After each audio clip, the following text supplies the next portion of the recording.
Sicuramente è una grande emozione, è piacevole vedervi così numerosi anche da parte delle amministrazioni, quindi questo significa che il bosco cresce moralmente e cresce all'interno delle nostre comunità.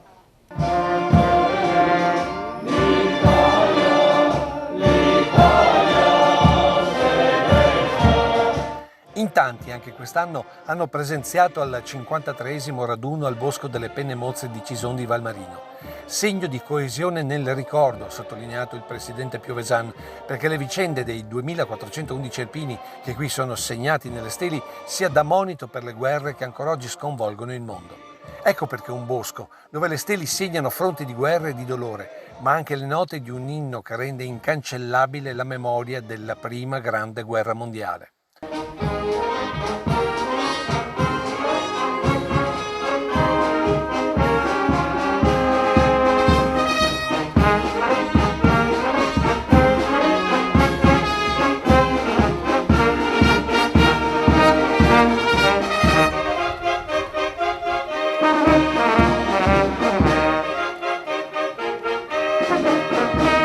Memoria che deve essere tramandata tra generazioni nelle sue verità di dolore e morte, senza quella patina di ipocrisia che trasforma le guerre in operazioni speciali, ha sottolineato nel suo intervento il vicepresidente dell'associazione Alessandro Trovant, che ha chiesto ancora una volta a gran voce alle istituzioni il sostegno alle iniziative di condivisione degli alpini per i giovani. Ma noi, testardi come muli, dobbiamo continuare a difenderli e a proclamarli questi valori, che sono il senso del dovere, il rispetto per le istituzioni e del sapersi mettere al servizio della quotidianità, o meglio della comunità. Come alpini non smetteremo di invitare coloro che ci governano ad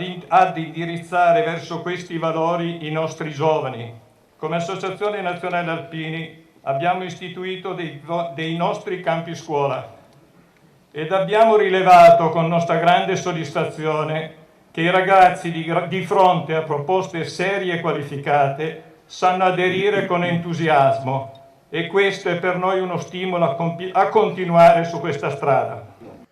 E dopo la messa officiata dal cappellano militare del 7° Reggimento Alpini, il momento forse più toccante dell'intera cerimonia, alla presenza della vedova del generale Medaglia d'Oro Enrico Reginato, è stato quando il coro dei cori, diretto dal maestro Claudio Provedel, ha intonato Il Signore delle Cime.